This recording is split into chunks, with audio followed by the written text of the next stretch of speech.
นาถขวัญแสนสุขรายงาน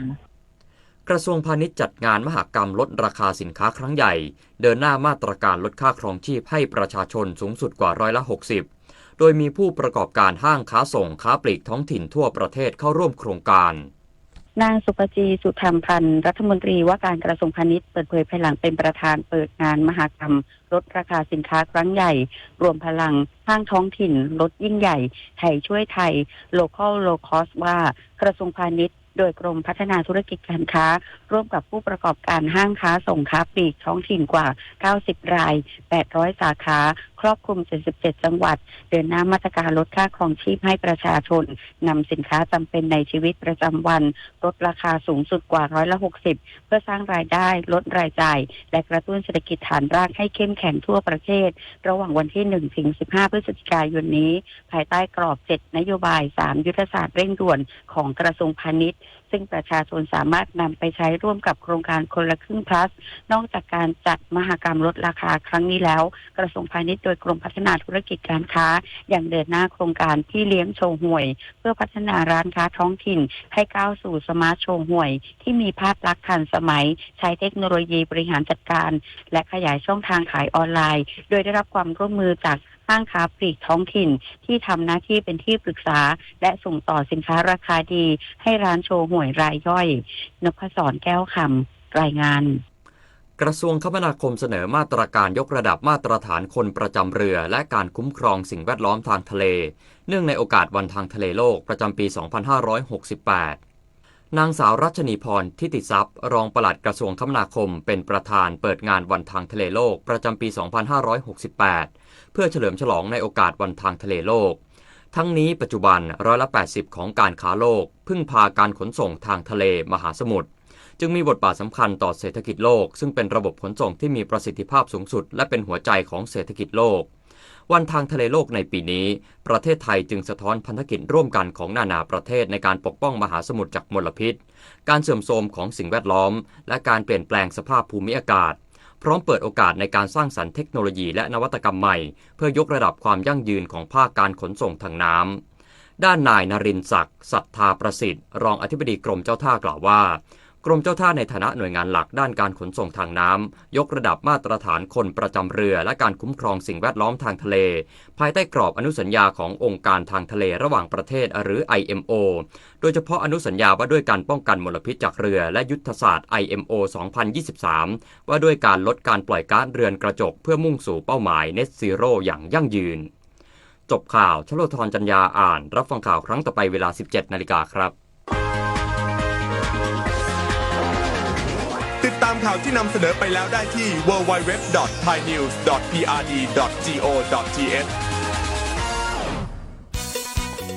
มัดรวมข่าวสารจากภาครัฐเจาะลึกประเด็นฮ้อนจาก8จังหวัดภาคเหนือตอนบนกับทีมนักจัดรายการ11สถานีในรายการอู้ข่าวเจ้าเหนือป้ากับช่วงพยากรณ์อากาศและเตือนภัยรายวันกดสวายกระจายข่าวสารบ้านเฮาและปาแอลเมืองเหนือเวลาดี 4-5 โมงแรงผู้วันจันทร์ถึงวันศุกร์รับฟังต่างวิทยุแห่งประเทศไทย8จังหวัดภาคเหนือตอนบน11สถานีวิทยุสวทเจียงใหม่เจียงไฮ้พะเยาแพร่น่านลำปางละปูนแม่ฮ่องสอนแม่เสรียงฝางและสวทเพื่อการเรียนรู้และเตือนภัยภาคเหนือพร้อมรับชมทาง Facebook แฟนเพจของกู้สถานีสดพร้อมกันทั้งออนแอร์และออนไลน์อู้ข่าวเจ้าเหนืออู้จ่าประสาคนเมืองเหนือเจ้า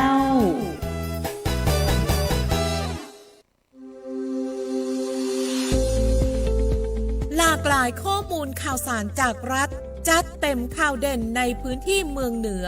เวลาดี 4 โมงแรงในรายการอู้ข่าวเจ้าเหนือต่างสถานีวิทยุแห่งประเทศไทยภาคเหนือตอนบน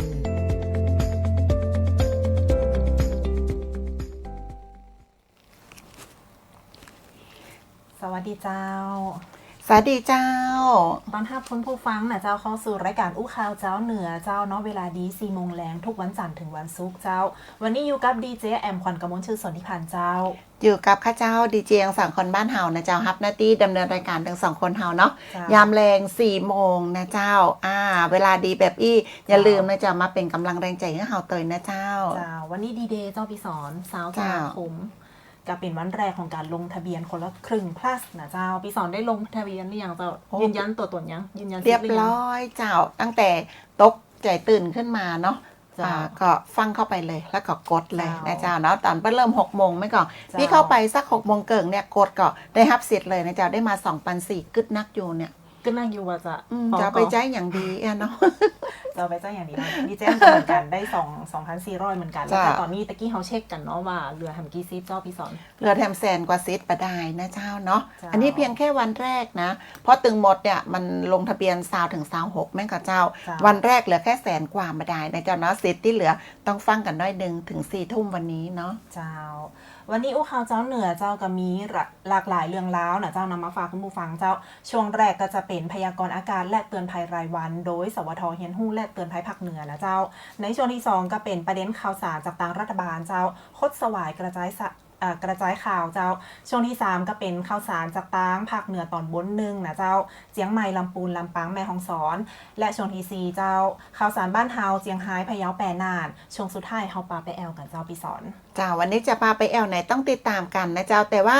ก่อนอื่นเราจะต้องไปติดตามพยากรณ์อากาศเนาะแล้วก็การเตือนภัยรายวันเพราะมาเดียวเนี่ยนะเจ้าไว้ใจฟ้าฝนมาได้ละอย่างแม่งสอนเฮาตะวาบอกว่าจะตก20%นะเจ้าโอ้มันหนักพอๆกับเงินกู้เลยนะมันตกหนักลมแรงนะเจ้าเพราะฉะนั้นมาเดียวเนี่ยเราต้องติดตามเต้าอ้านนะเจ้าเนาะพยากรณ์อากาศแบบเรียลไทม์วันนี้เดี๋ยวเราไปติดตามจากสวท.เตือนภัยเจ้าอู้ข่าวเจ้าเหนือช่วงพยากรณ์อากาศและเตือนภัยรายวันโดยสวท.เพื่อการเรียนรู้และเตือนภัยภาคเหนือสวัสดีค่ะสวัสดีคุณผู้ฟังและคุณผู้ชมด้วยนะคะสำหรับวันนี้วันที่20 ตุลาคม 2568โดยรวมบริเวณภาคเหนือมีฝนฟ้าคะนอง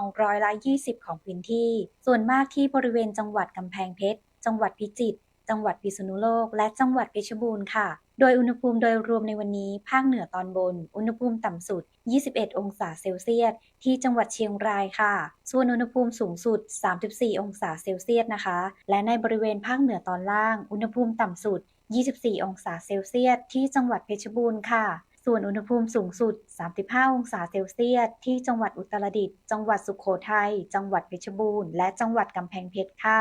อย่างไรก็ตามขอให้ทุกคนติดตามข่าวจากพยากรณ์อากาศและประกาศจากกรมอุตุนิยมวิทยารวมถึงหน่วยงานราชการที่เกี่ยวข้องอย่างใกล้ชิดเพื่อเตรียมความพร้อมรับมือจากสาธารณภัยที่อาจจะเกิดขึ้นได้นะคะซึ่งสามารถติดตามพยากรณ์อากาศได้ที่เว็บไซต์กรมอุตุนิยมวิทยาหรือสายด่วน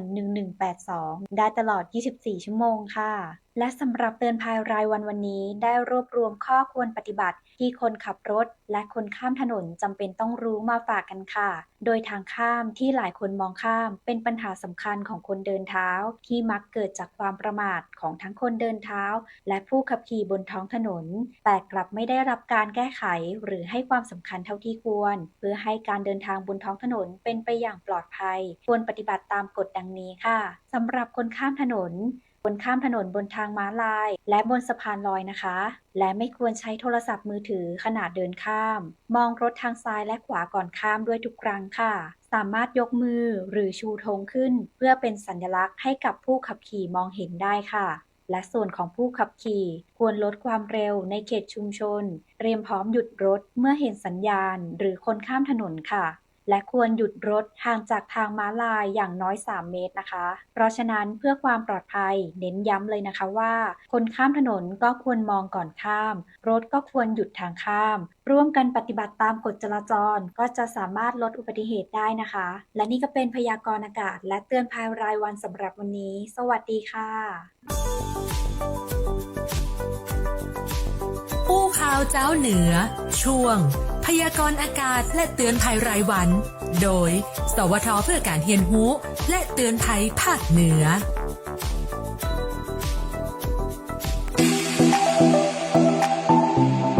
อู้ข่าวเจ้าเหนือช่วงคดสวายกระจายข่าว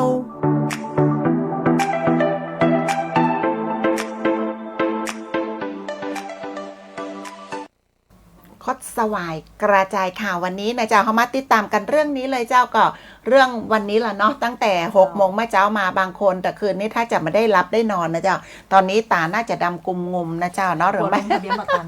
แม่นะเจ้าหรือไม่ก็แบบนั่งรับเข้าฌานอยู่นะเจ้าเนาะก็เพราะว่าโครงการคนละเกิงเนี่ยวันแรกนะเจ้าของการที่ลงทะเบียนก็คือวันนี้ตั้งแต่6 โมงเมื่อเช้าถึง4 ทุ่มนะเจ้าเริ่มแล้วนะเจ้าสำหรับการลงทะเบียนคนละเกิงพลัดสำหรับประชาชนนะเจ้าระหว่างวันที่20ถึง26 ตุลาคมเริ่มจ่ายกันตั้งแต่29 ตุลาคมถึง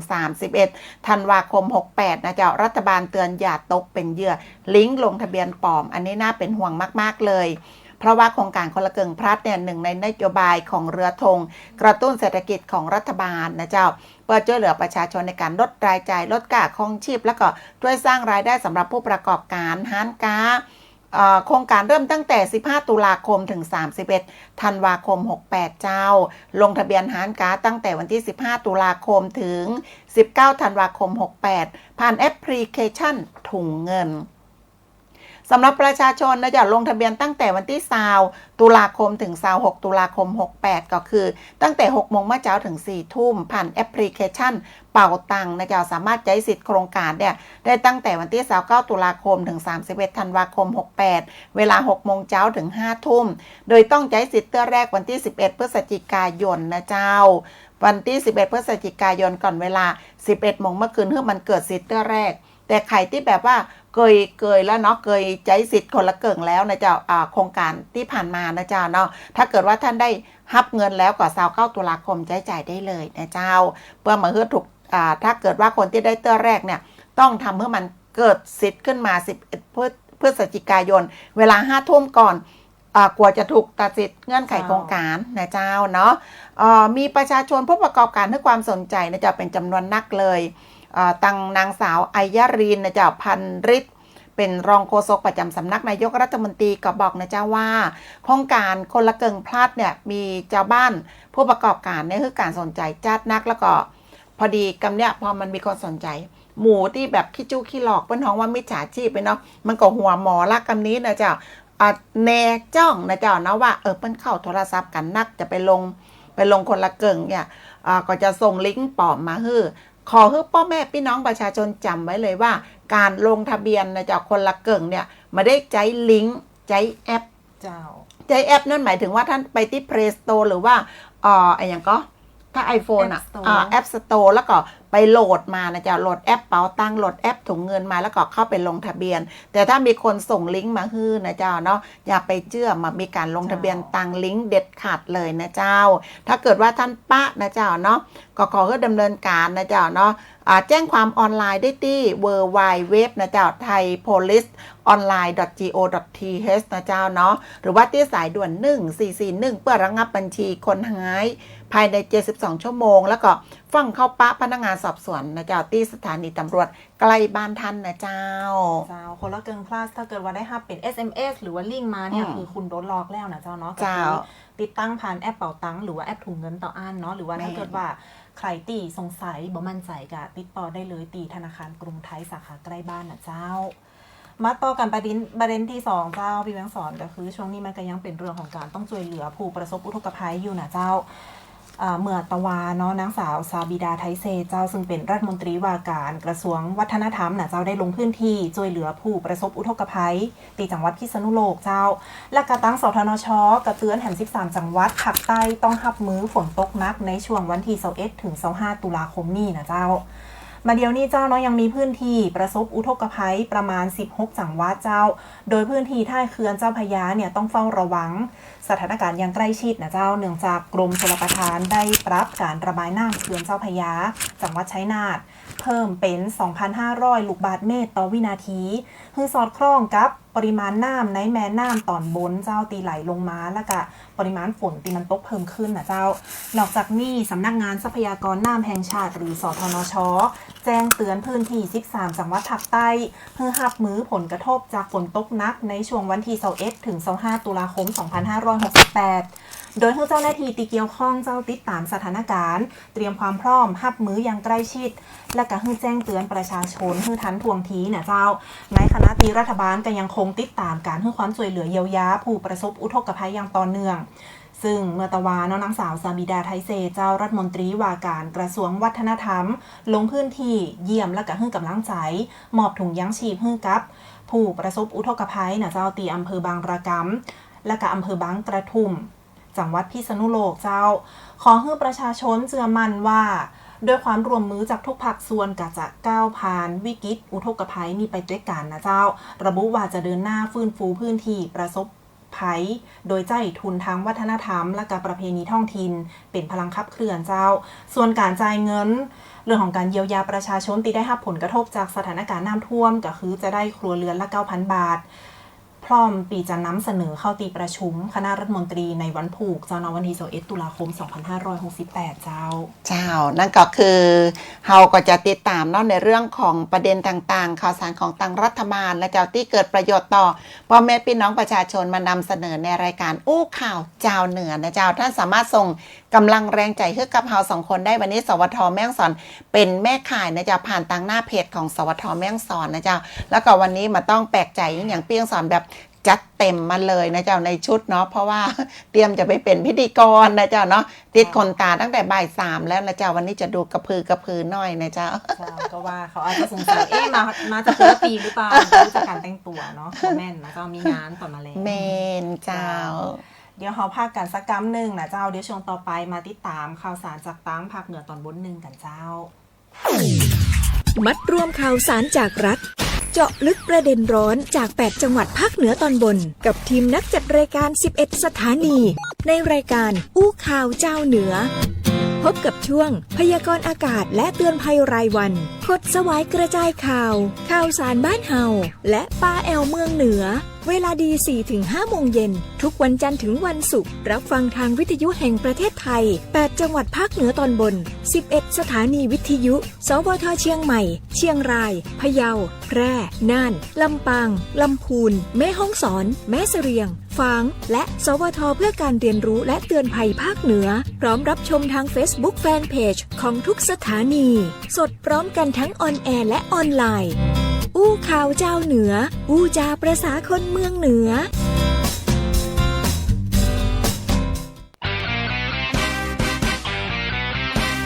อู้ข่าวเจ้าเหนือช่วงข่าวสารบ้านเฮาเจียงใหม่ลำพูนลำปางแม่ฮ่องสอน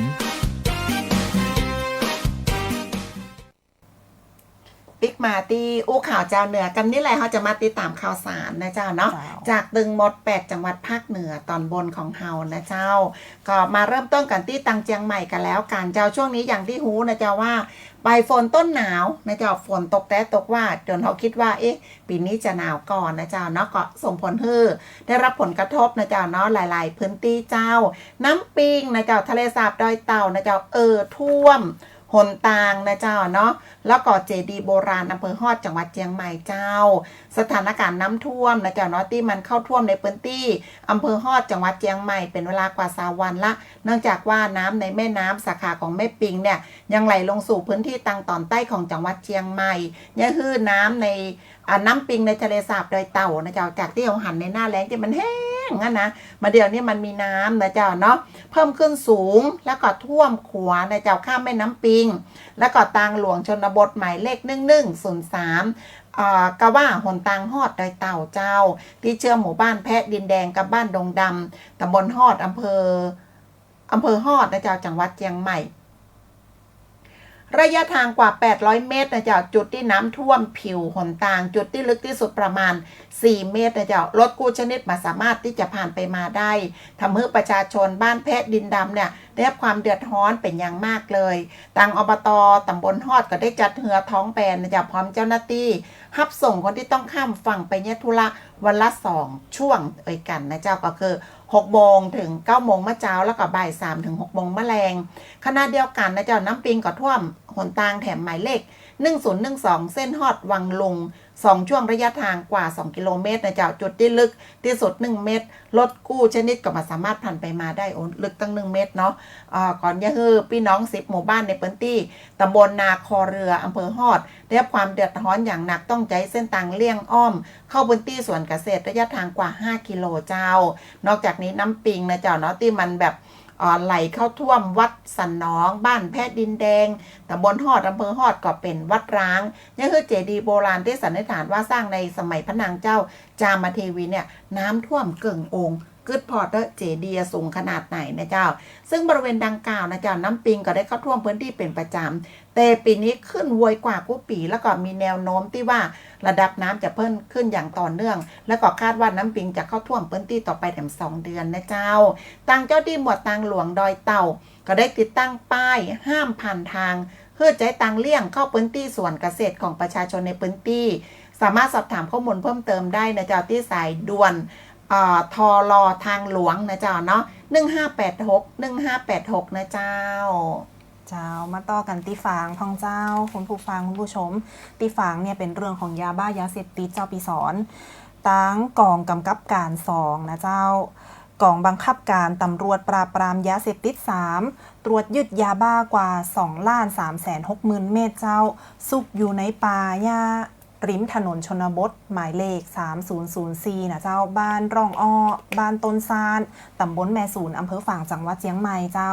เมื่อวันที่17ตุลาคมที่ผ่านมาเจ้าพันตำรวจโทประมินนาตพันธ์รองผู้กำกับการ2กองบังคับการปราบปรามยาเสพติด3รวมกับตำรวจสภ.ฝางตชด334เจ้าหน้าที่ทหารนะเจ้าแล้วก็หน่วยบัญชาการสกัดกั้นและปราบปรามยาเสพติด35และก็ฝ่ายปกครองอำเภอฝางเจ้าได้ทำการตรวจยึดยาเสพติดยาบ้าจำนวนกว่า12กระสอบถ้าคิดเป็นจำนวนเม็ดก็มีก็จะเป็นประมาณ 2,360,000 เม็ดเจ้าเนาะวางซุกซ่อนอยู่บริเวณป่าริมถนนชนบทหมายเลข3004นะเจ้าบ้านร่องอ้อบ้านต้นซานตำบลแม่สูนอำเภอฝางจังหวัดเชียงใหม่โดยการตรวจยึดเตือนเนี่ยเจ้าเนาะเจ้าหน้าที่ตำรวจปราบปรามยาเสพติดฝางนะเจ้าได้รับแจ้งว่าจะมีการลำเลียงยาเสพติดจำนวนมากบริเวณเส้นทางบ้านร่องอ้อบ้านต้นซานตำบลแม่สูนอำเภอฝางก็เลยได้ทำการสืบสวนและก็วางกำลังตามเส้นทางที่คาดว่าจะใช้เป็นเส้นทางลำเลียงยาเสพติดเจ้ากะไปตรวจปะว่า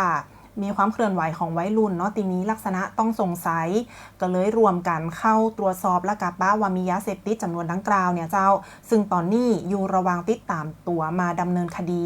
และก็ได้ตรวจยึดของกลางนำส่งพนักงานสอบสวนกองบังคับการปราบปรามยาเสพติด3เจ้าและก็จะดำเนินคดีตามกฎหมายต่อไปเจ้าเจ้าเนาะยาบ้ายาม้าเนาะสมัยก่อนห้องยาม้านะเจ้าเนาะกินไปแล้วก็บ้านะเจ้าก็เลยห้องยาบ้านะเจ้าเนาะก็มาดีไปยุ่งไปเกี่ยวนะเจ้ามาว่าจะเป็นการเสพหรือว่าการที่เฮาค้าขายก็ดีนะเจ้าเนาะคุกอย่างเดียวนะเจ้าเอาละมาติดตามกันต่อนะเจ้าที่ตังละปูนเจ้าผู้จัดการธนาคารกรุงไทยสาขาละปูนย้ำห้านค้ายังคงลงทะเบียนได้จนถึง19ธันวาคม68มาได้20ตุลาคมตามที่เข้าใจโดยสามารถจะทยอยมารับบริการได้มาต้องรอคิวเมินนางดวงกมลสายยนต์ผู้จัดการธนาคารกรุงไทยมหาชนสาขาละปูนฝากประชาสัมพันธ์ฮันก๊าสามารถลงทะเบียนได้ถึง19ธันวาคม68หากเป็นไปได้ฮันก๊าสามารถชะลอการรับบริการก่อนได้มาต้องรอคิวเมินนะเจ้าอย่างน้อยมีเวลาก่อนที่จะเริ่มใช้สิทธิ์โครงการวันแรก29ตุลาคม68เจ้าโดยการลงทะเบียนเข้าร่วมโครงการคนละกึ่งพัดเนี่ยที่จังหวัดละปูนบรรยากาศตั้งแต่มีการเปิดลงทะเบียนป้อก้าแม่ค้ายมาใช้บริการอย่างคึกคักในกู้วันตั้งแต่เจ้าจนธนาคารปิดก็เข้าแถวรอรับบริการที่หน้าธนาคารกรุงไทยสาขาละปูนหน้าสารกลางหลังเก่าและก็ที่ธนาคารกรุงไทยสาขาบิ๊กซีละปูนเพื่อยืนยันตัวตนรับสิทธิ์ผ่านแอปเป๋าตังค์แล้วก็ลงทะเบียนเป็นร้านค้าที่เข้าร่วมโครงการจำนวนนักจากการหูข้อมูลนะเจ้าก็ผู้มารับบริการก็ป้าว่าร้านค้าบางที่เข้าใจว่าร้านค้าจะลงทะเบียนเข้าร่วมโครงการนะเจ้าได้วันสุดท้ายคือ20ตุลาคมเต้าอั้นแล้วก็เมื่อหูข่าวว่าธนาคารกรุงไทยสาขาบิ๊กซีละปูนนะเจ้าแล้วก็สาขาในเมืองละปูนเปิดให้บริการในวันหยุดนะเจ้าก็เตียวตังมาจากต่างอำเภอเพื่อมารอรับบริการลงทะเบียนเข้าร่วมโครงการในวันหยุดที่ผ่านมา18-19นี่นอก ขนาดเลยโดยในขณะที่ร้านค้าสามารถเตรียมความพร้อมก่อนได้โดยการดาวน์โหลดแบบฟอร์มแล้วก็เตรียมเอกสารให้พร้อมก่อนมาให้บริการหลีกเลี่ยงความแออัดในระยะนี้โดยเพราะว่าช่วงนี้เนี่ยจากกรุงไทยบริการทุกวันเสาร์และวันอาทิตย์เนาะที่ผ่านมา18-19นะจากทั่วประเทศมันใจว่าแค่หลับปูนนะจ๊ะที่แม่ฮ่องสอนของเราก็เปิดให้บริการเหมือนกันนะจ๊ะ18-19ที่ผ่านมานะจ๊ะแน่นขนาดเพราะว่าเขาเข้าใจผิดเนาะ ส่ วนใหญ่ปอก้าแมก้าเข้าใจว่าเปิดให้ประชาชนทั่วไปลงทะเบียนวันที่20ก็คิดว่าตัวเองจะลงทะเบียนได้ถึงแค่วันที่20แต่บ่แม่นนะเจ้าเนาะ19ธันวาคมนะเจ้าสำหรับร้านค้าเจ้ามันจะเป็นนี่น้องแอมก็คือถ้าเอาลงก่อนก็จะได้รับสตังค์ก่อนเนาะเจ้าเขาจะขายได้ก่อนแม่นเอาล่ะเจ้ามาต่อกันแถมตีหนึ่งก็คือตีลำปางนะเจ้าเนาะจังหวัดลำปางเนี่ยเป็นมีการจัดการแข่งขันแม่เมาะฮาฟมาราธอนครั้งตี32เจ้าเนาะเส้นทางมาตรฐานโลกเพื่อกระตุ้นเศรษฐกิจและการยกระดับการท่องเที่ยวด้วยกีฬานะเจ้าชิงถ้วยพระราชทานสมเด็จพระกนิษฐาธิราชเจ้ากรมสมเด็จพระเทพรัตนราชสุดาสยามบรมราชกุมารีมีนักวิ่งเข้าร่วมแข่งขันกว่า 3,000 คนเจ้าเมื่อวันที่19ตุลาคมที่ผ่านมาเวลาตี4เกิงเจ้าจังหวัดลำปางรวมกับองค์การบริหารส่วนจังหวัดลำปางหอการค้าจังหวัดลำปางสมาคมการค้าผู้จัดงานกีฬามวลชนไทยและการไฟฟ้าฝ่ายผลิตแห่งประเทศไทยหรือกฟผ.เจ้าจัดการแข่งขันวิ่งเฉลิมพระเกียรติสมเด็จพระนางเจ้าสิริกิติ์พระบรมราชินีนาถพระบรมราชชนนีพันปีหลวงแม่เมาะฮาฟมาราธอนครั้งตี32นะเจ้าชิงถ้วยพระราชทานสมเด็จพระกนิษฐาธิราชเจ้ากรมสมเด็จพระเทพรัตนราชสุดาสยามบรมราชกุมารีในปีนี้เจ้าเนาะมีนักวิ่งตึงชาวไทยตึงชาวต่างชาตินะเจ้าเข้าร่วมการแข่งขันกว่า 3,000 คนโดยมีนายวิบูลย์แววบัณฑิตผู้ว่าราชการจังหวัดลำปางเจ้าเป็นประธานเปิดการแข่งขันแม่เมาะฮาฟมาราธอนเนี่ยเจ้าได้ยกระดับการแข่งขันไปสู่งานวิ่งระดับโลกนะเจ้าซึ่งได้รับการรับรองมาตรฐานสนามจากสหพันธ์กรีฑาโลกระดับRoad Race Label นะเจ้าเนาะในระยะฮาฟมาราธอนเป็นแห่งแรกของภาคเหนือซึ่งมีส่วนสำคัญในการช่วยกระตุ้นเศรษฐกิจและการย่างฮือจังหวัดลำปางเนี่ยเจ้าเป็นตีหู้จักกันย่างแพร่หลายในวงการสปอร์ตทัวริซึมและการนอกจากนั้นเจ้าเนาะผลการแข่งขันจากสนามแม่เมาะฮาฟมาราธอนในระยะ 21.1 กิโลเมตรเนี่ยเจ้าก็ยังสามารถที่จะใจอ้างอิงเพื่อยื่นสมัครเข้าร่วมการแข่งขันในสนามระดับโลกอื่นๆของเวิร์แอตเลติกส์ได้แห่มตัวนะเจ้าทั้งนี้ตลอดระยะเวลา32ปีเนี่ยเจ้าตีสนามวิ่งแม่เมาะฮาฟมาราธอน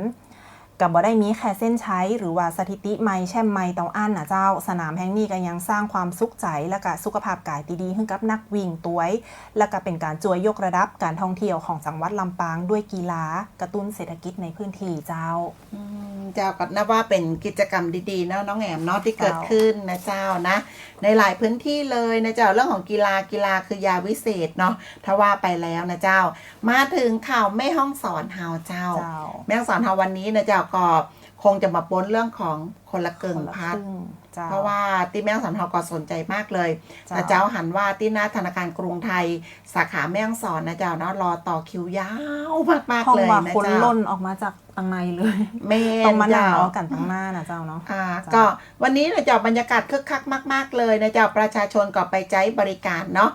โดยประชาชนทั่วไปอายุตั้งแต่16ปีขึ้นไปที่มีบัตรสวัสดิการแห่งรัฐซึ่งก่อนได้รับสิทธิ์นะเจ้าเตื้อ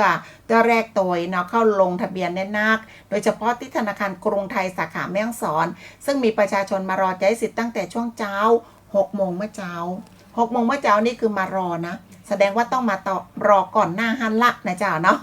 จากการสอบสวนจากการสอบนะเจ้าสอบถามได้สอบสวนนะเจ้าเนาะก็ไปถามว่าประชาชนที่มาร่วมลงทะเบียนเนี่ย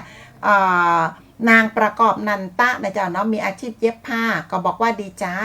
ที่ได้เข้าร่วมโครงการคนละเกิงพลัดเพราะช่วยแบ่งเบาภาระค่าของชีพในครัวเรือนก็คือการน้ำปูน้ำปลาของกินของยังเนาะได้มา2 ปันก็ว่า2 ปัน 4มันก็แบ่งไปเกิง1 ล้านเนาะโดยเฉพาะค่าใช้จ่ายน้อยๆค่าน้ำมันของใช้ในบ้านขณะที่นางเครือทวีโชคกิจนะเจ้าเนาะอาชีพเย็บสวนจากอำเภอปางมะผ้านะเจ้ากรมบัตรสวัสดิการแห่งรัฐก็บอกว่าได้เตียวตังมาขอความช่วยเหลือเจ้าที่ธนาคารกรุงไทยในการลงทะเบียนซึ่งเงินที่ได้รับเพิ่มเดือนละ850 บาทเป็น2 เดือนอันนี้คือเฉพาะคนที่กรมบัตรสวัสดิการแห่งรัฐไม่ใช่คนละเกิงนะเจ้าเนาะ อันเนี้ยจะได้เงิน850 บาท2เดือนนะเจ้าบางคนจะสับสนถ้าคนที่ได้รับใบสวัสดิการแห่งรัฐมาต้องมาลงทะเบียนคนละครึ่งเพราะว่าเงิน850เปิ้นจะโอนให้2เดือนนะเจ้ารวมถึงอันเก่าที่มีอยู่แล้ว300นะเจ้าเนาะรวมเป็น 1,150 บาทต่อเดือน2เดือนไปกันนะเจ้าส่วนทางด้านนางสาวรัตนธิดานะเจ้าเนาะอาชิรัตนากรแล้วก็นางสาวกมลพรรุ่งณฟ้า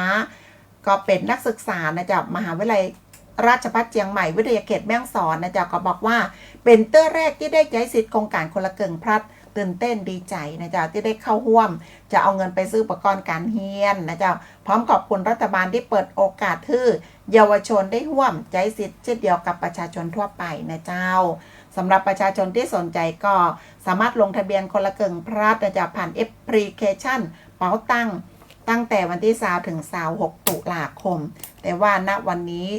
สิทธิ์เหลือประมาณ160,000นะเจ้าเนาะ160,000ป่ายน้อยๆนะเจ้านะก็สำหรับในคืนนี้เนี่ยก็ยังสามารถลงทะเบียนได้ถึง4 ทุ่ม4 ทุ่มนะเจ้าผู้เข้าร่วมก็ต้องมีสัญชาติไทยอายุตั้งแต่16 ปีขึ้นไปนะเจ้าณวันลงทะเบียนคนได้รับสิทธิ์จะต้องใช้สิทธิ์เตื้อแรก11 พฤศจิกายนกรณีนี้ก็คือคนที่ยังไม่เคยได้เปิดใช้งานมาก่อนเลยโครงการคนละครึ่งเพราะเตื้อก่อนเพิ่นจะมีเนาะแล้วก็หลายเดือนมาละเป็นปีละไอ้เต้อเนาะ แล้วก็กำเนี่ยอย่างละอ่อนอายุ16ก็เพิ่งจะมาเตื้อแรกใช่ไหมก่อนก็ต้องเปิดใจสิทธิ์ตัวเก่านะเจ้าก่อน5 ทุ่มของวันที่11 พฤศจิกายนนะเจ้าซึ่งครม.อนุมัติวงเงินมาถึงหมด 40,000 กว่าล้านนะเจ้าเพื่อดำเนินโครงการคนละครึ่งพัดแต่เป้าหมายแค่20 ล้านคนเต้าอันนะเจ้าการใช้สิทธิ์เตื้อแรกก็11 พฤศจิกายนเนาะแต่ถ้าเกิดว่าคนที่มีสิทธิ์แล้วจ่ายเริ่ม29 ตุลาคมนะเจ้าภายใน2 เดือนคือเดือนธันวาคมแล้วก็วันหนึ่งมาเกิน200 บาทเจ้าน้อยคนที่จะจ่าย11 พฤศจิกาถ้าได้มาแล้วเขาก็จ่ายเลยแม่นจ้ะยังเฮาได้มาแล้วถึง29 ตุลาก็เลยจ่ายเลยแม่ของหมู่เฮาเนี่ยคือเฮาเคยจ่ายมาแล้วไงเฮาก็จ่ายเลยแต่ว่าคนที่11 พฤศจิกายนนี่บางคนยังไม่เคยเลยต้องทำให้เกิดสิทธิ์ครั้งแรกขึ้นมาภายใน11 พฤศจิกาก็คือหมายความว่าเขาเริ่มจ่ายได้ตั้งแต่29 ตุลาคมเหมือนกันนะเจ้าละเจ้าเหมือนกันเนาะตีแม่เสรียงกับบ่ต่างกันประชาชนอำเภอแม่เสรียงเจ้าตื่นตัวเรื่องของการลงทะเบียนใจซิดโครงการคนละครึ่ง plus ปี 2568นะเจ้าตีหอประชุมตีว่าการอำเภอแม่เสรียงจังหวัดแม่ฮ่องสอนเจ้านางสุภาพพานพบพนาสันนักวิชาการครั้งชำนาญการสำนักงานครั้งจังหวัดแม่ฮ่องสอนเปิดเผยว่าสำนักงานครั้งจังหวัดแม่ฮ่องสอนเจ้าแบ่งทีมลงพื้นที่เพื่อประชาสัมพันธ์โครงการคนละครึ่ง plus 2568นะเจ้าครอบคลุมตึง7 อำเภอของจังหวัดแม่ฮ่องสอนส่วนใหญ่กับปะว่าผู้ประกอบการและประชาชนตื่นตัวลงทะเบียนเตรียมใจซิดคนละครึ่ง plus นะเจ้าสำหรับร้านค้าเดิมตีเคยเข้าร่วมโครงการคนละครึ่งเมื่อปีพ.ศ. 2565ผ่านแอปถุงเงินเนี่ยเจ้าบอกขึ้นแบนเนอร์คนละครึ่ง plus ร้านค้าต้องเข้าสู่กระบวนการสมัครใหม่เจ้าคือไปติดต่อตีธนาคารกรุงไทยนะเจ้าตั้งสำนักงานครั้งจังหวัดแม่ฮ่องสอนเจ้าคาดว่าโครงการคนละครึ่ง plus และการเพิ่มวงเงินในสิทธิสวัสดิการแห่งรัฐเจ้าจะสามารถกระตุ้นเศรษฐกิจในจังหวัดแม่ฮ่องสอนกว่า500 ล้านบาทนะเจ้าในระยะเวลา2 เดือนก็คือตั้งแต่29 ตุลาคมถึง31 ธันวาคม 2568เจ้าทั้งนี้ทั้งนั้นโครงการได้เปิดให้เริ่มลงทะเบียนสำหรับประชาชนวันนี้เป็นวันแรกนะเจ้าเนาะ20 ตุลาคมลงทะเบียนไปจนถึง26 ตุลาคมจนกว่าจะครบ20 ล้านสิทธิ์เนี่ยเจ้าจะได้กระตามบางพื้นที่ของจังหวัดแม่ฮ่องสอนเนาะก็ยังมีข้อจำกัดเรื่องของสัญญาณอินเทอร์เน็ตมันบ่เสถียรนะเจ้าเนาะประชาชนบางคนก็อาจจะเสียเวลาลงมาใจซิดในตัวเมืองต้องเดินทางมาลงทะเบียนผ่านกับต่างธนาคารแต่นะเจ้าเนาะเพื่อเป็นการรักษาสิทธิ์ของท่านนะเจ้าสำนักงานครั้งจังหวัดแม่ฮ่องสอนก็เลยแนะนำให้ลงทะเบียนเข้าร่วมโครงการคนละครึ่ง plus ไว้ก่อนเพราะว่ามีระยะเวลาในการใจซิดถึงสิ้นปีเจ้าพยายามลงทะเบียนให้ได้ก่อนเนาะตอนนี้เหลือแหม 160,000 ซิทแล้วหันว่าบางคนก็สแกนหน้ามาผ่านเนี่ยนะเจ้าอาจจะงามกว่าตัวแต่ตัวจริงก่อนนะเจ้าเนาะเดี๋ยวเขายั้งกันก่อนเนาะน้องแอมเนาะแล้วก็เดี๋ยวมาติดตามข่าวกันต่อนะเจ้าในช่วงต่อไปข่าวของเจียงไฮ้พะเยาแป้น่านกันเจ้า มัดรวมข่าวสารจากภาครัฐเจาะลึกประเด็นฮ้อนจาก8จังหวัดภาคเหนือตอนบนกับทีมนักจัดรายการ11สถานีในรายการอู้ข่าวเจ้าเหนือป้ากับช่วงพยากรณ์อากาศและเตือนภัยรายวันคดสวายกระจายข่าวสารบ้านเฮาและปาแอลเมืองเหนือเวลาดี 4-5 โมงแรงผู้วันจันทร์ถึงวันศุกร์รับฟังต่างวิทยุแห่งประเทศไทย8จังหวัดภาคเหนือตอนบน11สถานีวิทยุสวทเจียงใหม่เจียงไฮ้พะเยาแป้น่านลำปางลำปูนแม่ฮ่องสอนแม่เสรียงฝางและสวทเพื่อการเรียนรู้และเตือนภัยภาคเหนือพร้อมรับชมทาง Facebook แฟนเพจของกู้สถานีสดพร้อมกันทั้งออนแอร์และออนไลน์อู้ข่าวเจ้าเหนืออู้จ่าประสาคนเมืองเหนือเจ้า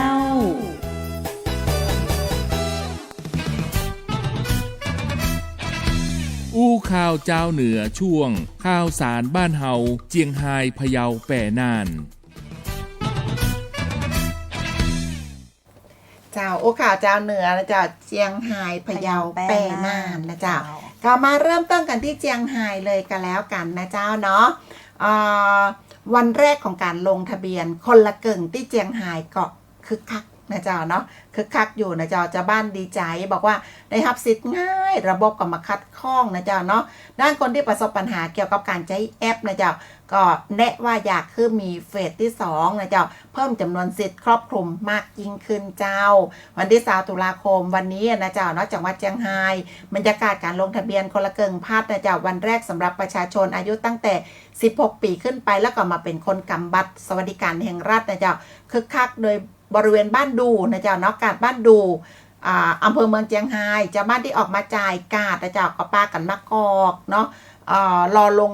มารอกดลงทะเบียนนะเจ้ายืนยันสิทธิ์ผ่านแอปพลิเคชันเป๋าตังตั้งแต่6 โมงเมื่อเช้าจากการสอบถามเจ้าบ้านก็บอกว่าลื่นไหลดีระบบนะมันมีปัญหาอย่างนะเจ้าเนาะถือเป็นประวัติการที่แอปพลิเคชันจากภาครัฐที่เปิดวันแรกมันล่มอย่างที่ผ่านมาแต่เจ้าเพียงสองก็ยังบอกว่าอุ้ยมันจะล่มก็หายเนาะโอ้เข้าไปนะจะผ่านฉลุยเหมือนกันนะเจ้าทางพี่น้องเจียงไฮ้ก็รู้สึกดีใจที่ได้รับสิทธิ์นะเจ้าหลังจากนี้จะเอาเงินไปซื้อของกินของใช้แอกการเนาะโดยเชื่อว่าคนละเกิงพัดจะสามารถช่วยเหลือได้ถึงประชาชนที่แบบระดับยากลากย่านะเจ้าแล้วก็ร้านการน้อยๆและคาดว่าจะกระตุ้นเศรษฐกิจแล้วก็แบ่งเบาภาระพี่น้องประชาชนในยามที่ยุคเศรษฐกิจตกต่ำแบบอี้นะเจ้าเนาะธนาคารกรุงไทยสาขา5แยกป้อขุนเมียงรายก็มีคนที่เตียวตังมาแก้ไขปัญหาการใช้แอปพลิเคชันเป๋าตังนักอยู่แต่เนื่องจากว่าจำนวนสิทธิ์โครงการเนี่ยเมื่อเที่ยงที่ผ่านมาปุ๊บนะเจ้าที่เจียงไฮ้เนาะเพิ่งก็บอกว่าตอนเที่ยงน่ะเหลือ 1.4 ล้านสิทธิ์ก็คาดว่ามาสามารถลงทะเบียนได้ทันก็อยากให้ทางรัฐบาลเพิ่มเฟสที่2ของโครงการเพื่อให้มีจำนวนสิทธิ์ครอบคลุมกับจำนวนประชาชนคนมีสิทธิ์เพราะอันเนี้ยตอนเที่ยง45 1.4 ล้านสิทธิ์เดี๋ยวเราดูก่อนที่เราจะเข้ารายการตัง4 โมงของผอ.กุเก๋เนาะบอกว่าเหลือแถม1.6 แสนสิทธิ์นะเจ้าเรื่อง2ก็เกิดอยู่ว่าบัตรสวัสดิการ13 ล้านสิทธิ์นะเจ้าเนาะแล้วประชาชนทั่วไป20 ล้านสิทธิ์ก็30 กว่าล้านแต่คนไทยมีตั้ง60-70 ล้านเนาะเดี๋ยวคงจะต้องมีแต่ว่าเมื่อใดเดี๋ยวมาบอกกันนะเจ้าเนาะก็รอรุ่นอยู่ว่าจะมีเฟสที่2หรือเปล่าอาจจะเป็นเพราะว่ามันง่ายหรือเปล่าพี่สอนมันลงทะเบียนง่ายเนาะบางคนติดเกยใจของสมัยลุงตู่มาแล้วก็กดยืนยันได้เลยอ่ะเจ้าจาก20 ล้านสิทธิ์แค่วันแรกมันเดียวเหลืออยู่แสนกว่าเนาะมันก็เลยโวยเนาะเร็วมาต่อกันตีจังหวัดพะเยาของเจ้าเนาะสำนักงานพัฒนาชุมชนจังหวัดพะเยาน่ะเจ้าจัดกิจกรรมส่งเสริมผลิตภัณฑ์ชุมชนเพื่อเป็นสินค้าโอท็อปเข้าสู่กระบวนการพัฒนาและก็ส่งเสริมช่องทางตลาดเชื่อมโยงการท่องเที่ยวเจ้าวันนี้นะเจ้า20 ตุลาคมตีศูนย์การค้าท็อปพลาซ่าพะเยานายภูธนะชมพูมิ่งนะเจ้าร้องผู้ว่าราชการจังหวัดพะเยารักษาราชการแทนผู้ว่าราชการจังหวัดพะเยาเจ้าเป็นประธานเปิดกิจกรรมส่งเสริมผลิตภัณฑ์ชุมชนให้เป็นสินค้าโอท็อปเข้าสู่กระบวนการพัฒนาและก็ส่งเสริมช่องทางการตลาดเชื่อมโยงการท่องเที่ยวตามโครงการอันเนื่องมาจากพระราชดำริต่อยอดจากโครงการปรับปรุงคลองผันน้ำร่องซักและก็โครงการก่อสร้างฝายร่องขุยนะเจ้าพร้อมระบบส่งน้ำอันเนื่องมาจากพระราชดำริ ตำบลบ้านปินอำเภอดอกคำใต้จังหวัดพะเยาซึ่งสำนักงานพัฒนาชุมชนจังหวัดพะเยาเจ้าจัดขึ้นเพื่อส่งเสริมให้ประชาชนได้เอาประโยชน์จากทรัพยากรธรรมชาติและก็สิ่งแวดล้อมบริเวณอ่างเก็บน้ำร่องซักฝ่ายร่องซักร่องขุยนำมาสร้างและก็พัฒนาให้เกิดเป็นผลิตภัณฑ์ของชุมชนนะเจ้างานนี้ก็มีหัวหน้าส่วนราชการจังหวัดพะเยาผู้อำนวยการกลุ่มงานทุกกลุ่มงานพัฒนาการอำเภอทุกอำเภอและก็ประชาชนผู้สนใจเข้าร่วมกิจกรรมในเตือนนี้เจ้าว่าที่ร้อยตรีไพบูลย์ขออภัยเจ้าว่าที่ร้อยตรีไพฑูรย์ศรีราจันทร์นะเจ้าพัฒนาการจังหวัดพะเยาบอกว่ากรมการพัฒนาชุมชนเจ้าอนุมัติให้จังหวัดพะเยาเนี่ยเจ้าดำเนินการโครงการอันเนื่องมาจากพระราชดำริต่อยอดจากโครงการปรับปรุงของผันน้ำร่องซักและโครงการก่อสร้างฝ่ายร่องขุยพร้อมระบบทรงน้ำอันเนื่องมาจากพระราชดำริตำบลบ้านปินอำเภอดอกคำใต้จังหวัดพะเยามีวัตถุประสงค์เพื่อส่งเสริมการนำเทคโนโลยีสารสนเทศมาประยุกต์ใช้ให้เกิดการต่อยอดนำไปสู่ความสามารถในการจำหน่ายผลิตภัณฑ์ของชุมชนได้เจ้าส่งเสริมให้ประชาชนเกิดการรวมกลุ่มและก็จัดตั้งกลุ่มอาชีพเพื่อรองรับผลิตภัณฑ์ของชุมชนพัฒนาสู่ผลิตภัณฑ์โอท็อปและก็เพื่อส่งเสริมให้ประชาชนในพื้นที่มีอาชีพมีรายได้เพิ่มขึ้นนะเจ้านำไปสู่การมีคุณภาพชีวิตความเป็นอยู่ดีขึ้นเจ้าสำหรับกิจกรรมสำหรับกิจกรรมดังกล่าวเนี่ยเจ้าก็มีกลุ่มอาชีพตำบลคือเวียงจำนวน15กลุ่มนะเจ้าตำบลบ้านถ้ำจำนวน33กลุ่มและก็ตำบลบ้านปิ้นจำนวน2กลุ่มรวมทั้งสิ้นจำนวน20กลุ่มเนี่ยเจ้าก็มีผลิตภัณฑ์ตีได้รับการพัฒนาตามโครงการจำนวน20ผลิตภัณฑ์เจ้าเจ้าก็ผลิตภัณฑ์ต่างๆก็ต่อยอดแล้วก็สร้างรายได้นะคือกับชุมชนได้เนาะเจ้าเอาละเจ้ากันนี้เราก็มาติดตามกันต่อเลยนะเจ้าเนาะมาที่เมืองแป้แม่ก่อนน้องแอมเจ้า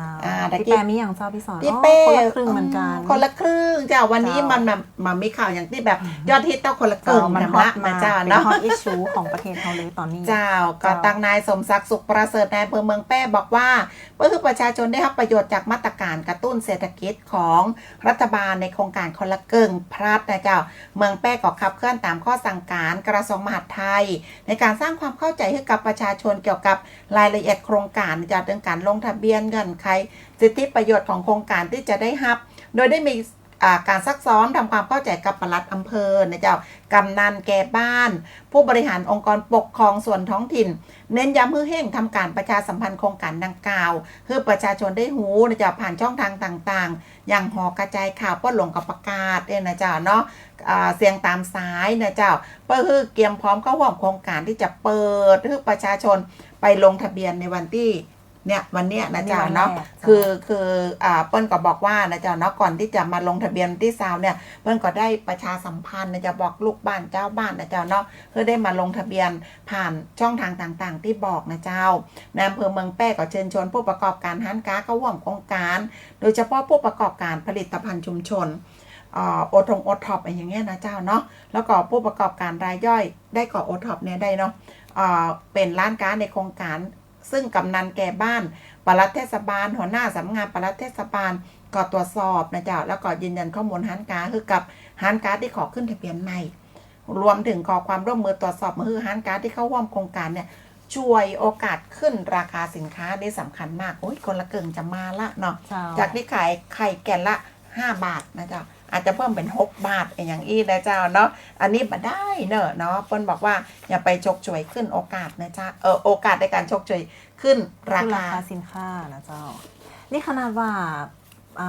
ประชาสัมพันธ์แทบจะบอกหมายถึงว่าแปรคือพยายามกระตุ้นให้มีการประชาสัมพันธ์เยอะขึ้นนะเจ้าขนาดว่าบ่ต้องถึงขั้นว่าประชาสัมพันธ์เยอะแยะมาเดี๋ยวนี้ก็เหลือแค่บ่ตะไดแล้วนะเจ้าเนาะเหลือใจอีนี่คือเฮานี่เร็วมากๆนะเจ้าเนาะประชาชนเร็วมากตอนนี้ใกล้จะ5 โมงนี่มันจะเหลือสักเท่าใดนะเจ้าเดี๋ยวต้องอัปเดตกันละนะเจ้าเนาะมาต่อกันตีนานเจ้าเนาะตีนานวันนี้ร้อยเอกธรรมนัสพรหมเผ่าเจ้ารองนายกรัฐมนตรีและรัฐมนตรีว่าการกระทรวงเกษตรและสหกรณ์นะเจ้าลงพื้นที่ไปเป็นประธานในพิธีถวายผ้ากฐินสามัคคีประจำปี2568ตีวัดภูมินทร์จังหวัดน่านเจ้าวันนี้ตีอุโบสถจตุรมุข วัดภูมินทร์นะเจ้าตำบลในเวียงอำเภอเมืองน่านจังหวัดน่านร้อยเอกธรรมนัสพรหมเผ่ารองนายกรัฐมนตรีและรัฐมนตรีว่าการกระทรวงเกษตรและสหกรณ์รวมกับมูลนิธิธรรมนัสพรหมเผ่ากระทรวงเกษตรและสหกรณ์กระทรวงศึกษาธิการกระทรวงพัฒนาสังคมและความมั่นคงของมนุษย์และกระทรวงการท่องเที่ยวและกีฬาเจ้ารวมพิธีถวายผ้ากฐินสามัคคีประจำปี 2568 ตีวัดภูมินทร์อำเภอเมืองน่านจังหวัดน่านโดยมีนายสุริยนต์พัชระครุการนนท์เจ้าที่ปรึกษารองนายกรัฐมนตรีนางเบญจพรชาคารานนท์ที่ปรึกษารัฐมนตรีว่าการกระทรวงเกษตรและสหกรณ์เจ้านายวินโรธทรัพย์ทรงสุขนะเจ้าปลัดกระทรวงเกษตรและสหกรณ์ผู้บริหารในสังกัดกระทรวงเกษตรและสหกรณ์ผู้บริหารกระทรวงศึกษาธิการมีนายชัยนรงค์วงศ์ใหญ่เจ้าผู้ว่าราชการจังหวัดน่านหน่วยงานส่วนท้องถิ่นและกับประชาชนเข้าร่วมเพื่อการต้อนรับนะเจ้าโดยพิธีเริ่มตั้งแต่เวลา 10 โมงเกิงเจ้าเนาะประธานในพิธีก็เดินทางมาถึงควงเมืองน่านรวมขบวนแห่องค์กฐินตั้งแต่ควงเมืองน่านเข้าประตูทางทิศเหนือเข้าสู่อุโบสถจตุรมุขนะเจ้าหลังจากนั้นประธานในพิธีก็จุดธูปบูชาเนาะจุดธูปเทียนบูชาพระรัตนตรัยถวายความเคารพพระบรมฉายาลักษณ์พระบาทสมเด็จพระเจ้าอยู่หัวเปิดกรวยดอกไม้ธูปเทียนแพ้ถวายความเคารพและก็กล่าวคำนมัสการพระรัตนตรัยเจ้าและก็อาราธนาศีลเพื่อประกอบพิธีสมโภชองค์กฐินสามัคคีพิธีสืบชะตาหลวงแบบพื้นเมืองของจังหวัดน่านนะเจ้าเสริมสิริมงคลจากนั้นเจ้าประธานในพิธีก็อุ้มผ้ากฐินกล่าวคำถวายผ้ากฐินวางผ้ากฐินบนผานแหวนฟ้าแล้วก็ยกผานประเคนพระสงฆ์นะเจ้าแล้วก็ประเคนเทียนพระปฏิโมกข์พระสงฆ์ก็กระทำพิธีอุปโลกแล้วก็ประธานในพิธีก็ถวายเครื่องบริวารกฐินแด่พระสงฆ์องค์คล้องนะเจ้าผู้เข้าร่วมพิธีการถวายเครื่องไทยธรรมแด่พระสงฆ์9 รูปหลังจากนั้นคณะเจ้าภาพเจ้าประกาศจำนวนปัจจัยถวายพระสงฆ์สามเณรและก็ปัจจัยบำรุงวัดนะเจ้าในครั้งนี้ก็มียอดถวายจตุปัจจัยถวายพระราชกุศลเป็นจำนวนกว่า5 ล้านบาทเจ้าหลังจากนั้นประธานในพิธีก็ถวายปวารณาบัตรแด่เจ้าอาวาสนะเจ้าพระสงฆ์อนุโมทนาประธานในพิธีก็กรวดน้ำฮับพรประธานในพิธีกราบพระประธานถวายความเคารพพระบรมฉายาลักษณ์พระบาทสมเด็จพระเจ้าอยู่หัวและก็กราบลาพระสงฆ์ก็เป็นอันเสร็จพิธีเจ้าจ้าแล้วก็อนุโมทนาสาธุเนาะโอ้ได้ยอดนอกจากจะลงพื้นที่ไปเป็นประธานในพิธีถวายกฐินสามัคคีของปีนี้นะเจ้าก็ลงพื้นที่ไปดูเรื่องความสุขทุกข์ร้อนของประชาชนที่จังหวัดน่านตัวเจ้าก็ขอบคุณนะเจ้าท่านผู้ฟังนะเจ้าเนาะที่ชมอยู่นะเจ้าเนาะมาว่าจะเป็นคุณอันเล็กเจ้าจากฮ่องกงโตยนะเจ้าเนาะแล้วก็ตังไข่แถมก้อนเนี่ยเปิ้ลก็ส่งข้อความมาให้เฮาว่าชมอยู่คุณสุพัชชาตองใจนะเจ้าเนาะก็ยินดีจัดนักเลยนะเจ้านะอย่างน้อยๆก็มีกำลังใจนะเจ้าเนาะที่แบบส่งมาให้เฮานะเจ้าว่าแต่ว่าพลังเงียบของเราอยู่ตังวิทยุนะเจ้านะ FM 104แล้วก็ FM ทั้ง8จังหวัดภาคเหนือนะเจ้าอีก2อำเภอของเราต่อยนะเจ้าเดี๋ยวช่วงนี้เราไปพักกันสักกำหนึ่งเนาะช่วงหน้าเดี๋ยวปาไปแอลกันเจ้าไปสอนตีจังหวัดแม่ฮ่องสอนเราจะปาไปที่ไหนเดี๋ยวรอติดตามกันช่วงหน้านะเจ้าอู้ข่าวเจ้าเหนือช่วงปาแอลเมืองเหนือ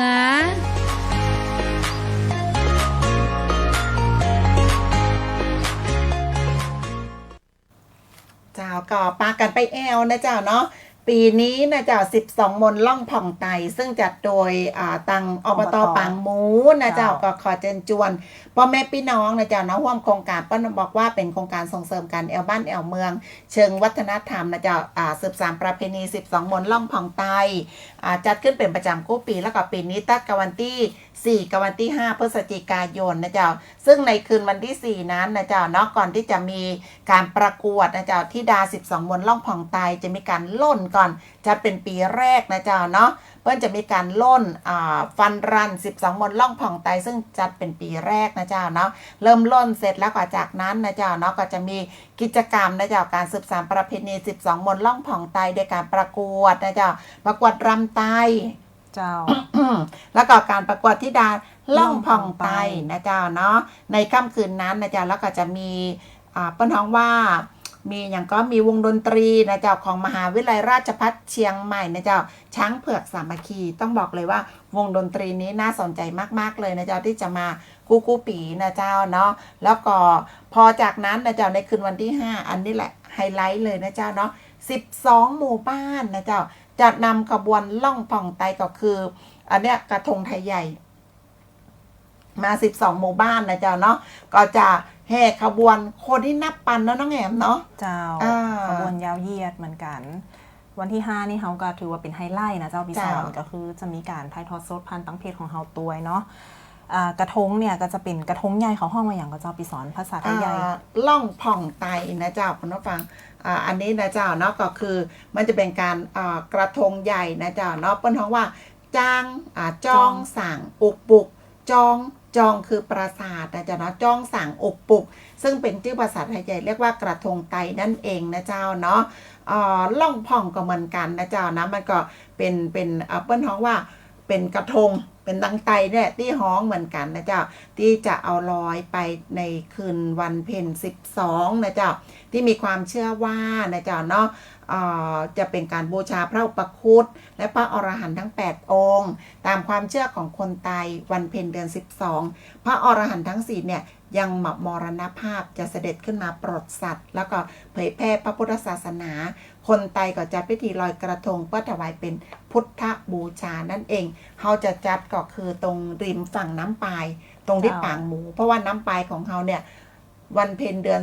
12กำอุปมีไว้เนาะน้ำนองเต็มตลิ่งก็จะเป็นบรรยากาศที่สวยงามมากๆเลยนะเจ้าเนาะอยากจะขอเชิญชวนเจ้าวันที่4ประกวดธิดาก่อนนะเจ้าเนาะใครจะงามที่สุดละนะแล้วก็วันที่5นะเจ้ามาพอขบวนอันยิ่งใหญ่อลังการ12ขบวน12หมู่บ้านแล้วก็รวมถึงราชภัฏโดยนะเจ้าเนาะปีที่แล้วโอ้โหยิ่งใหญ่อลังการมากๆเลยนะเจ้าอยากให้ทุกท่านได้มาร่วมสืบสานประเพณีกันนะเจ้าแล้วก็ปีแรกของการวิ่งตัวเนาะฟันรัน12มนต์ล่องผ่องไตครั้งที่1นะเจ้าสำหรับนักวิ่งอยากจะมาเปลี่ยนบรรยากาศวิ่งในช่วงลอยกระทงบ่เคยมาวิ่งตีแม่ฮ่องสอนเตื้อกระเจิญจวนนะเจ้าเนาะวันที่4พฤศจิกายนเจ้านี่ก็เป็น2วันด้วยกันเนาะสำหรับ12มนต์ล่องผ่องไตผ่องไตประจำปี2568นะเจ้าแล้วก็วันนี้พี่สอนแต่งชุดงามมีงานอย่างเจ้าแม่ฮ่องสอนของเขามีงานตั้งแต่วันที่16มาแล้วนะเจ้าเนาะ16ถึง20ตุลาคมก็คืองานแม่ฮ่องสอนยนต์วิถีดินแดนชาติพันธุ์นะเจ้าที่แบบภายในงานก็จะมีการแสดงของแต่ละชาติพันธุ์กู้คืนนะเจ้าเนาะแล้วก็มีบูธร้านค้ากว่า50ร้านค้านะเจ้าที่มาจำหน่ายสินค้าทางวัฒนธรรมแล้วก็มีการเวิร์กช็อปนะเจ้าสอนนี่หันก็อันนี้คือเป็นสิ่งที่แบบทำมือใช่จะเป็นตุ้มหูที่เพิ่นเอาเศษผ้าทอมาเย็บนะเจ้าเนาะแล้วก็เอาลูกเดือยมาปักนะเจ้าถ้าเกิดว่าใครไปร่วมทำในงานคือเย็บด้วยตัวเก่าจะได้มา1คู่โดยที่ไม่ต้องเสี่ยงสตังค์เลยวันนี้ต้องไปแล้วแหละแล้วก็มีถุงผ้าตัวไม่ได้เอามาโชว์นะเจ้าอันนี้ก็ไปปักลูกเดือยนะเจ้าแต่คืนเปี้ยงสังก็ได้มาแก่นหนึ่งปักแล้วปักอีกนะมือนี่จึงเป็นแบบผูเข็มนะเจ้าเนาะก็เปิ้นฮื้อฟรีเจ้าไปทำได้เนาะแล้วก็วันนี้มีเดินแบบตัววันนี้มีเดินแบบก็เลยต้องจัดหนักจัดเต็มสักหน่อยหน้าแน่กันเลยวันนี้นะเจ้าปากแดงนะหันกอแซงต่างแบบแซงน้องแอมเลยนะเจ้าทุกทีน้องแอมจะเด้งมากนะเจ้าเนาะวันนี้ก็เตรียมไปเป็นพิธีกรนะเจ้าท่านผู้ว่าชุติพรเสชังนะเจ้าแล้วก็หัวหน้าส่วนราชการเปิ้นจะเดินแบบชุดชาติพันธุ์นะรวมถึงปจส.เดือนของเฮาตัวนะไปแปลงผมมาตั้งแต่บ่าย3แล้วนะเจ้าเนาะวันนี้จะเป็นนางแบบนะเจ้าก็ขอเชิญชวนท่านที่อยู่ที่แม่ฮ่องสอนหรือว่านักท่องเที่ยวก็ไปร่วมงานคืนนี้คืนสุดท้ายแล้วนะเจ้าเนาะที่บริเวณสวนสาธารณะหนองจองคำจากนั้นก็ออกมาแอวถนนคนเดินเจ้าถนนคนเดินแม่ฮ่องสอนเริ่มมาตั้งแต่15ตุลาคมแล้วนะเจ้าเนาะตรงถนนคนเดินหนองจองคำเจ้ากันยาวไปเลยจนถึงมีนาคมนะเจ้ากับจนแม่แอลเจ้าเนาะช่วงนี้เข้าหน้าหนาวแล้วที่จังหวัดแม่ฮ่องสอนเจ้าเอาละในช่วงท้ายของรายการนะเจ้าน้องแอมเรา2คนต้องไปเตรียมตัวละเพราะน้องแอมก็จะไปช็อปที่ถนนคนเดินนั่นก็ฝากต้องผู้วันนะที่ถนนคนเดินเนาะแล้วก็ดีเจเวียงสอนเองก็เดี๋ยวจะไปเตรียมตัวนะเจ้าต้องแบบเปิ้นห้องว่าซิ่งกันเลยเพราะตอนนี้เปิ้นเริ่มไปรอกันที่งานละนะเจ้าเนาะ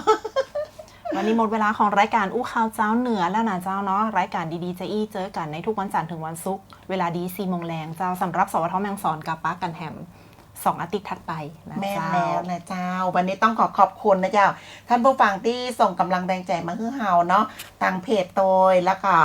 ทางวิทยุโตยนะเจ้าที่ติดตามมาฟังอยู่นะเจ้าทุกๆจังหวัดนะเจ้าเนาะขอบคุณมากๆเลยป้าเฮาที่ไหนอาจจะไปเตียวอยู่เจียงใหม่ลำปางโน่นนี่นั่นโอ้ยดีเจ ถ้าจำได้ ถ้าจำได้ก็ทักทายกันได้นะเจ้า เจ้าวันนี้ต้องกล่าวคำว่าขอบคุณและสวัสดีเจ้า สวัสดีเจ้า ติดตามรับฟังรายการอู้ข่าวเจ้าเหนือได้ทุกวันจันทร์ถึงวันศุกร์เวลาดี4 โมงแรงทางสวทลำปาง FM 97 เมกะเฮิรตซ์สวทลำพูน FM 95 เมกะเฮิรตซ์สวทพะเยา FM 95.25 เมกะเฮิรตซ์สวทแป้